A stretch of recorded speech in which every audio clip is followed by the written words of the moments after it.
Bonjour, alors cette nouvelle vidéo pour vous parler de l'animation de réunions à distance. Confinement oblige, tout le monde est un petit peu obligé de s'y mettre et je vais vous partager ici ma pratique. Ça fait pas mal d'années que j'utilise cette technique pour animer les réunions avec mes clients, avec des conseils d'administration, avec des bureaux, avec des équipes de travail, avec des collègues.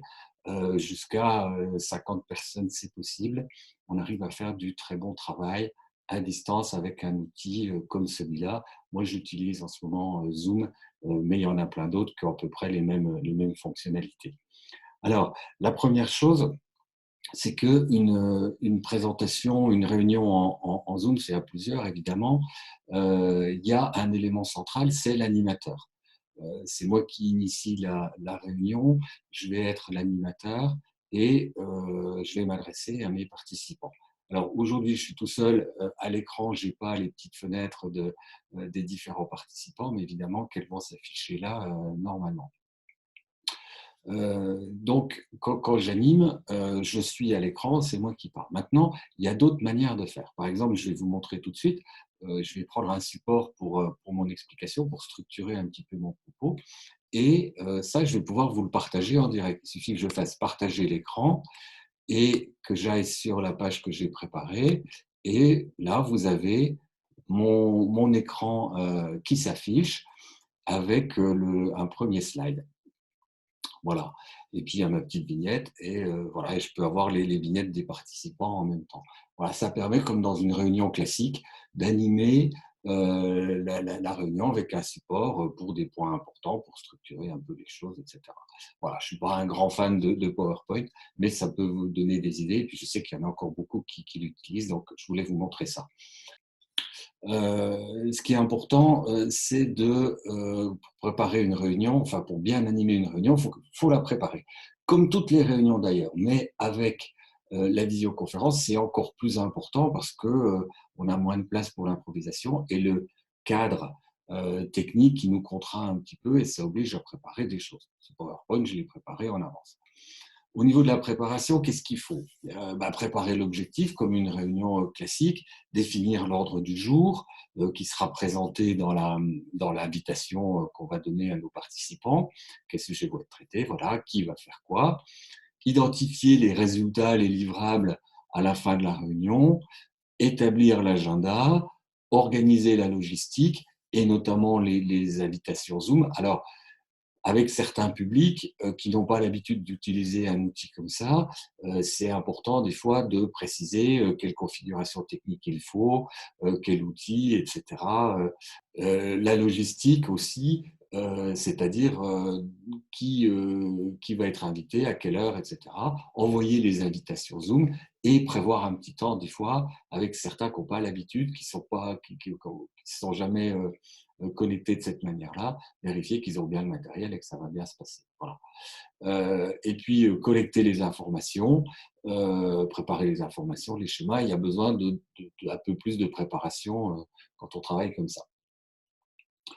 Ensuite, quand on démarre la réunion, ce qui est important, là aussi, comme dans toutes les réunions, c'est d'accueillir chacun.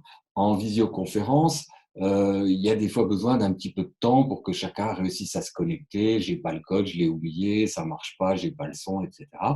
Donc, c'est bien des fois d'inviter les participants un quart d'heure avant, d'être connecté soi-même, d'avoir ouvert la session soi-même un quart d'heure avant pour pouvoir régler ces petits problèmes-là et que la réunion, comme toutes les réunions, démarre à l'heure. Ensuite, on fixe l'objectif de la réunion, on organise le temps.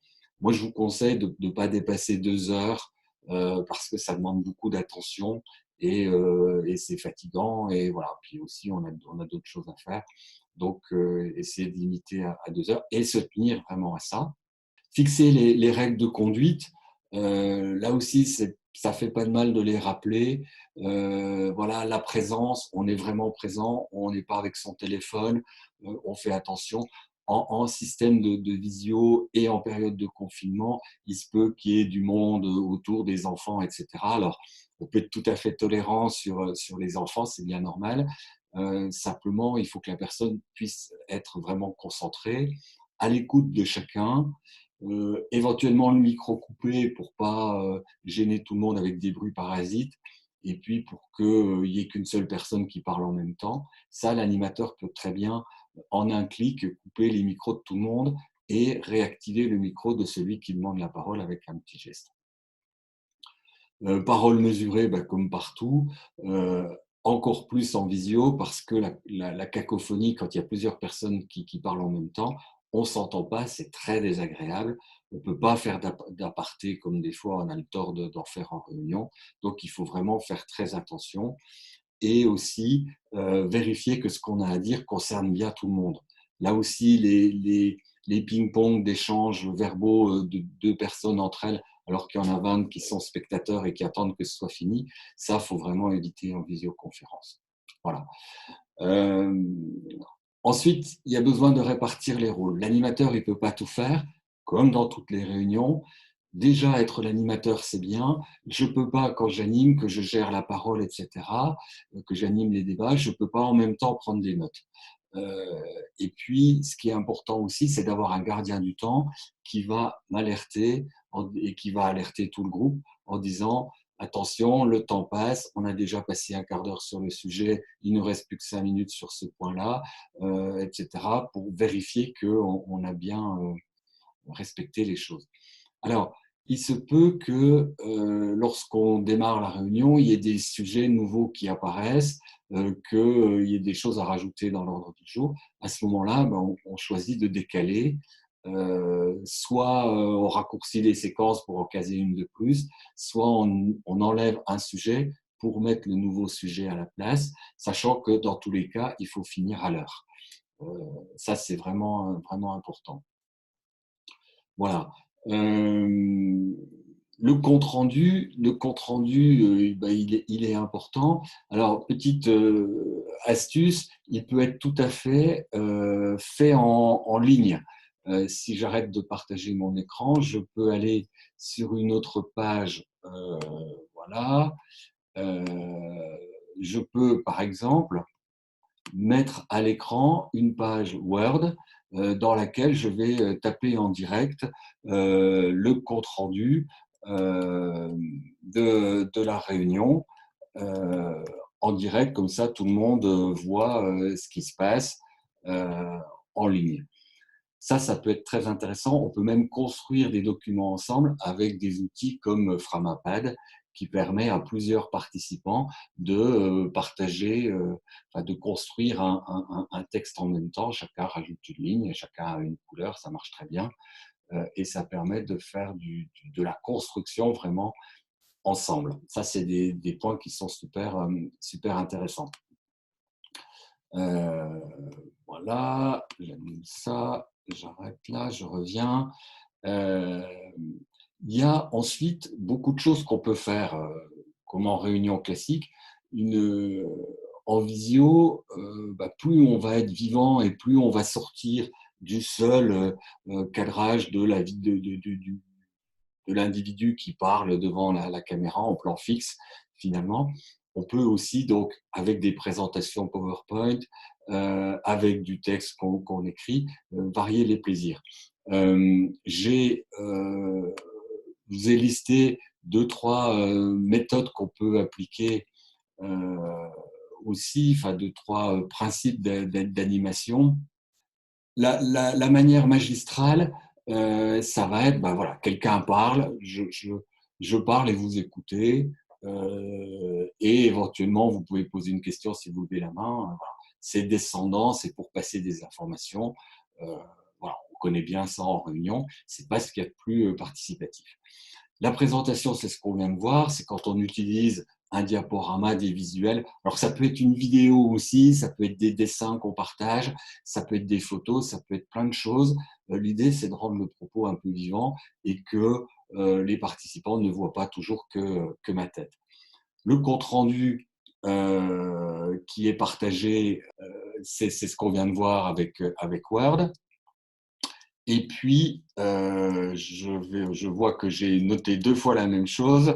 Voilà, c'était aussi les méthodes de facilitation. Je corrige en direct. Voilà, c'est comme en vrai. Voilà, et on peut corriger très facilement les choses.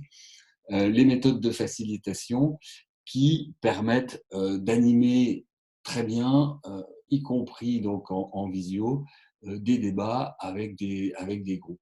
Donc on peut lancer des jeux, on peut lancer des petites animations, des petits exercices pour rendre le débat plus constructif, rendre plus fluide la prise de décision. Par exemple, on peut utiliser un outil comme ces chapeaux de Bono. Voilà, je vous ai mis l'illustration où on va, le facilitateur ayant le chapeau bleu, il va demander à tour de rôle aux participants de décrire les avantages, les sentiments, les faits, les risques d'un problème. Et puis le chapeau de la créativité permet d'élaborer des propositions, etc.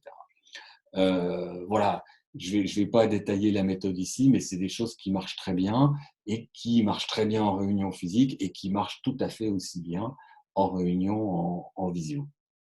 Voilà, il y a encore sans doute plein de choses à faire. J'aurai la possibilité de faire une formation sur 2 jours pour vous amener à bien décortiquer ça, à approfondir les méthodes.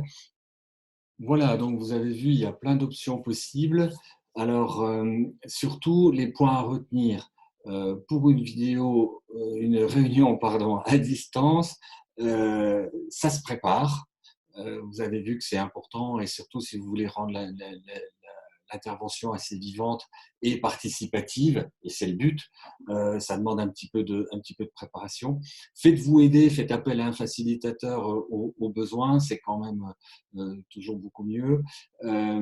Et puis surtout, prenez conscience que c'est un gain de temps pour tout le monde aussi, et même en temps ordinaire, quand on sera sorti du confinement, c'est important, ça permet de travailler. Moi, j'ai des clients qui faisaient 2 heures de route une fois par mois pour se rencontrer, 2 heures le matin, 2 heures le soir, pour une journée de travail, c'était super fatigant.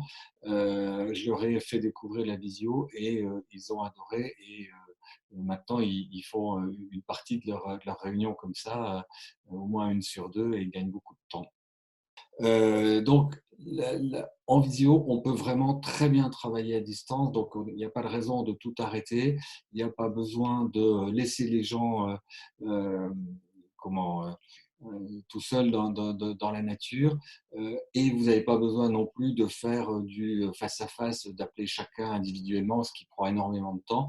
Là, vous pouvez mettre tout le monde ensemble autour de la table virtuelle et fonctionner de cette manière-là et continuer à avancer avec vos équipes. Voilà, j'espère que cette vidéo a été utile pour vous.